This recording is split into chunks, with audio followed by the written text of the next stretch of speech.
Hello friends, आज अपन पढ़ने जा रहे हैं क्लास 9th का एक्सरसाइज 6.2 का क्वेश्चन नंबर फर्स्ट। चैप्टर है lines and angle, chapter number 6। Start करते क्वेश्चन नंबर फर्स्ट को। In figure 6.23 if A B parallel C D parallel E F and y ratio Z equal to दे के रखा 3:7। Find करना अपन को x. Figure दे के रखा हुआ है 6.23 दे के रखा हुआ। इफ ए बी, ये लाइन दिख रही है अपन को फिगर में, ए बी जो पैरेलल किसके, सी डी के, और सी डी लाइन है जो किसके पैरेलल दे के रखी है, ई एफ के। ठीक है, ये गिवन दे के रखा हुआ है। और जो वाई और जेड का रेशियो दे के रखा, मतलब ये वाई और जेड का रेशियो कितना दे के रखा, 3:7 दे के रखा हुआ है। और फाइंड क्या करना अपन को, इस एक्स की वैल्यू अपन को फाइंड करना है। ठीक है, ये फिगर दे के रखा हुआ है, इसमें फाइंड करना अपन को एक्स की वैल्यू फाइंड करना है। ठीक है, स्टार्ट करते हैं। सबसे पहले अपन क्या करते हैं, ये जेड दे के रखा ना, इसके बगल वाले एंगल को अपन क्या मान लेते हैं, 1 मान लेते हैं। ठीक है, इससे इजी हो जाएगा सॉल्व करना। स्टार्ट करते हैं इस क्वेश्चन को। स्टार्ट करेंगे सबसे पहले इस वाई लाइन से। लिखेंगे क्वेश्चन नंबर फर्स्ट में, इन अ लाइन, कौन सी लाइन दिख रही है अपन को, ई ओ ई, ई ओ एफ। ई ओ एफ एक लाइन है, तो इसमें जो एंगल दिख रहा है अपन को जेड और एंगल 1, इसका सम क्या होता है अपन को दिख रहा है, एक ही लाइन दिख रही है अपन को। और ये कंप्लीट एंगल कितना होता है, ये 180 डिग्री होता है, नहीं होता है। अगर बीच में अगर कोई दो एंगल आ जाते हैं और स्ट्रेट लाइन दे के रखी हुई है, तो इसमें दो एंगल कितने हो जाएंगे, एंगल सम प्रॉपर्टी का यूज कर देंगे इसमें। Angle Z plus angle 1 equal to कितना हो जाएगा, 180 डिग्री हो जाएगा। इसमें यूज करेंगे अपन क्या, एंगल 1 और प्लस एंगल जेड है ना, एंगल जेड दे के रखा हो, इसका सम कितना हो जाएगा, 180 डिग्री हो जाएगा। कैसे हो जाएगा, linear pair. Linear pair, linear pair हो जाएगा, क्योंकि स्ट्रेट लाइन में कोई भी अगर पूरा कंप्लीट एंगल बनता है वो कितना होता है, 180 डिग्री बनता है। इसी को अपन क्या बोलते हैं, लीनियर पेयर बोलते हैं। ये क्या एंगल प्लस ये एंगल, टोटल एंगल कंप्लीट करेंगे कितना बनेगा, 180 डिग्री निकलेगा। ठीक है, तो एंगल 1 प्लस एंगल जेड की वैल्यू कितनी निकल आई अपनी, 180 डिग्री निकल आई। ठीक है, एक तो अपन ये क्लियर हो गया। फिर अपन देखेंगे कि जो एंगल 1 है और एंगल जेड है, एंगल 1 और एंगल वाई, ये एंगल कैसे दे के रखे हैं, ये दे के रखे अपने करस्पॉन्डिंग एंगल है। करस्पॉन्डिंग एंगल मतलब क्या होती है, एक ही फेस पे ऊपर वाले एंगल को अपन क्या बोलते हैं, करस्पॉन्डिंग एंगल बोलते हैं। और करस्पॉन्डिंग एंगल बराबर कब होती है, जब सी डी लाइन पैरेलल हो ई एफ के ना। दोनों लाइन कैसी होनी, पैरेलल होनी चाहिए। जो ऊपर वाले एंगल होते हैं वो क्या बराबर हो जाते हैं। और एंगल कैसे देके रखे, एंगल वाई और एंगल 1 कैसे, करस्पॉन्डिंग एंगल है। तो इसमें लिख देंगे angle 1 equal to angle Y. उसमें क्या लगेगा जंक्शन की, कैसे हैं, करस्पॉन्डिंग एंगल। कैसे एंगल है ये, करस्पॉन्डिंग एंगल है। एंगल 1 और एंगल वाई बराबर है। क्यों है बराबर, क्योंकि ये कैसे एंगल है, करस्पॉन्डिंग एंगल है। क्योंकि करस्पॉन्डिंग एंगल इसलिए बराबर है क्योंकि ये दोनों लाइन क्या देखिए, ऑलरेडी पैरेलल देख रहे हैं, क्योंकि सी डी पैरेलल है किसके, ई एफ के, है ना। इसलिए ये क्या है तुम्हारे, ये दोनों एंगल कैसे, करस्पॉन्डिंग एंगल है। तो इससे क्लियरिटी हो गई। तो इससे अपन को क्या निकल आएगा तुम्हारा, देखो 1 इक्वल टू क्या निकला, एंगल वाई के बराबर हो गया।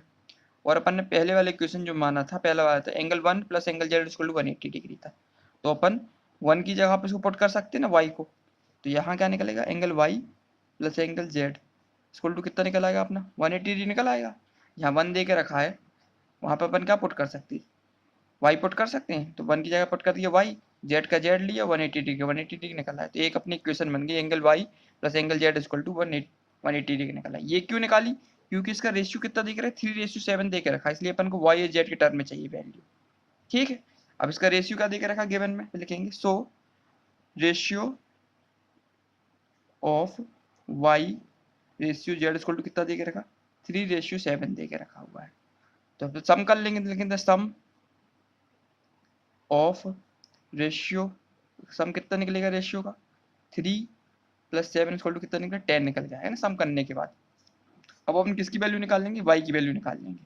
ठीक है, इस सम के हिसाब से। तो वाई की वैल्यू के लिए क्या निकलेगा, वाई इक्वल टू कितना निकलेगा तुम्हारा 3, कितना देख रहा है वाई की वैल्यू 3 देख रही, टोटल सम कितना देख रहा 10 इंटू कितना, वाई प्लस जेड की वैल्यू कितनी निकाली थी, 180 ना, 180 आ जाएगा। ठीक है, फाइनली क्या करेंगे, सॉल्व करेंगे, 0 से 0 कट जाएगा, यहाँ का निकलेगा Y equal to 3 into 80 degree ना। तो वाई इक्वल टू कितना निकलेगा, 3 बन जा 3, 3 2 जा 18 बन जा 80, 82 जा 36, 54। तो वाई की वैल्यू निकली अपनी 54 डिग्री। ठीक है, अब ये y की वैल्यू अपनी क्या निकाल आई यहाँ पे 54 डिग्री निकल आई। ठीक है, अब y की वैल्यू तो अपन को 54 मिल गई। अपन को वैल्यू किसकी चाहिए, अपन को z की वैल्यू निकालनी। क्यों, जरूरी नहीं z की वैल्यू निकालने की, निकल y की वैल्यू से काम चले जाएगा अपने, क्योंकि अपन को अब चाहिए किसकी वैल्यू, x की वैल्यू चाहिए। अब क्या करेंगे अपन, y की वैल्यू तो अपन को मिल गई। अब देखो y और x ये कैसे दिख रहा है अपन को, को इंटीरियर एंगल दिख रहा है, तो y का एंगल भी को इंटीरियर दिख रहा है, अंदर का एंगल है, और z का एंगल भी को इंटीरियर है। तो अपन ने पढ़ा हुआ है कि दोनों सम होते हैं, को इंटीरियर एंगल सम कितना होता है, इसका और इसका सम कितना होता है 180 डिग्री होता है। क्यों होता है, जब दोनों लाइन क्या हो, पैरेलल हो, या ए बी लाइन किसकी पैरेलल हो, सी डी की, तो जो को इंटीरियर एंगल सम कितना होता है वो कितना 180 डिग्री होता है। तो इसमें अपन लगा देंगे, फिर लिखेंगे इसमें अपन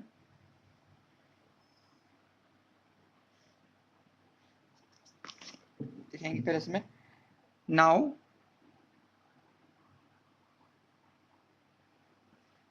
एंगल एक्स ये वाला और एंगल वाई है ना, इक्वल टू कितना हो जाएगा तुम्हारा 180 डिग्री हो जाएगा। क्यों हो जाएगा, ब्रैकेट में लिख देंगे ये कैसे एंगल है तुम्हारे, को इंटीरियर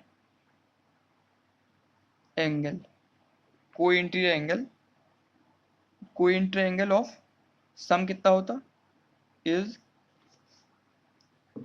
ऑलवेज कितना होता है 180 डिग्री होता है ना, इन दोनों का सम कितना, को इंटीरियर एंगल के सम कितना होता है 180 डिग्री होता है। तो angle X plus angle Y equal to 180 degree. ठीक है, तो एंगल वाई की वैल्यू कितनी निकाली थी अपन 54, तो एंगल एक्स को अपन फिक्स कर देंगे, प्लस वाई की वैल्यू निकाली थी अपनी 54 डिग्री है ना, इक्वल टू 180 डिग्री। फिर एंगल एक्स को अपन फिक्स करेंगे, इक्वल टू लिखेंगे 180 डिग्री, माइनस करेंगे इसको 54 डिग्री को, तो एंगल एक्स की वैल्यू कितनी निकलेगी 180 में से 54 माइनस करेंगे कितना जाएगा 10, 10 हो जाएगा 6 बचेगा ये, और इसका यहाँ कितना बचेगा तुम्हारा 7, 7 में से 5 जाएगा तो 2 बचेगा और 1 बचेगा, 126 डिग्री निकला। तो एंगल एक्स की वैल्यू कितनी निकल आई अपनी 126 डिग्री। ये तो अपन को फाइंड करना था, क्या फाइंड करना था, एक्स की वैल्यू फाइंड करनी थी अपन को, तो ये एंगल एक्स है, इसकी वैल्यू कितनी निकली अपनी 126 डिग्री निकल आई। तो क्वेश्चन नंबर फर्स्ट था वो अपना कंप्लीट हो चुका है। इसमें यही फाइंड करना था अपन को, एंगल एक्स की वैल्यू फाइंड करनी, तो अपन ने कितना निकाल लिया, एंगल एक्स की वैल्यू कितनी निकली 126 डिग्री निकली ना, एंगल वाई की वैल्यू कितनी निकली, एंगल भी लिख सकते हैं इसको, या ऐसे ही रिप्रेजेंट कर सकते, दोनों रिप्रेजेंट कर सकते हैं। ठीक है, तो क्वेश्चन नंबर फर्स्ट अपना कंप्लीट हो गया। सबसे पहले अपन ने इस क्वेश्चन में क्या किया था, इनर लाइन, सबसे पहले लाइन कौन सी यूज की, ए ओ ई को अपन ने यूज किया। तो अपन ने इसको जो जेड दे के रखा, तो बगल वाले जो एंगल दे के रखा उसको अपन ने एंगल 1 मान लिया इसको, है ना।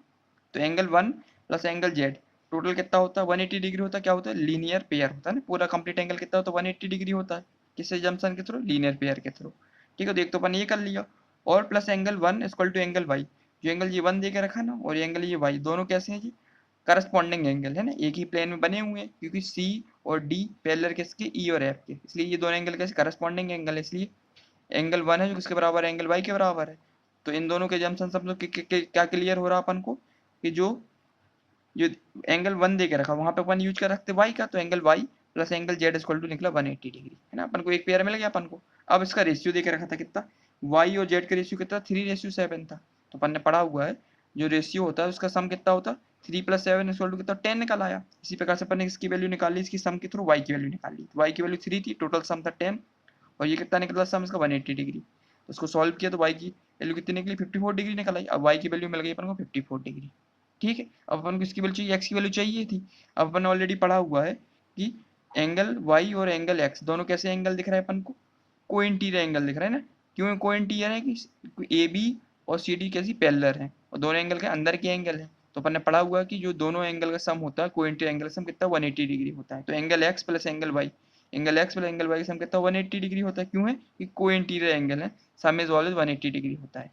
तो y की वैल्यू ऑलरेडी पता था 54, x को फिक्स किया, y की वैल्यू रखी 54 और इक्वल टू 180 डिग्री। तो x की वैल्यू कितनी निकल आई फाइनली सॉल्व करने के बाद 126 डिग्री निकल के आई। तो क्वेश्चन नंबर फर्स्ट अपना कंप्लीट हो गया, इसमें x की वैल्यू पूछी तो अपन ने फाइंड कर ली है। अब नेक्स्ट वीडियो में अपन क्वेश्चन नंबर सेकेंड स्टार्ट करेंगे। ठीक है, थैंक यू।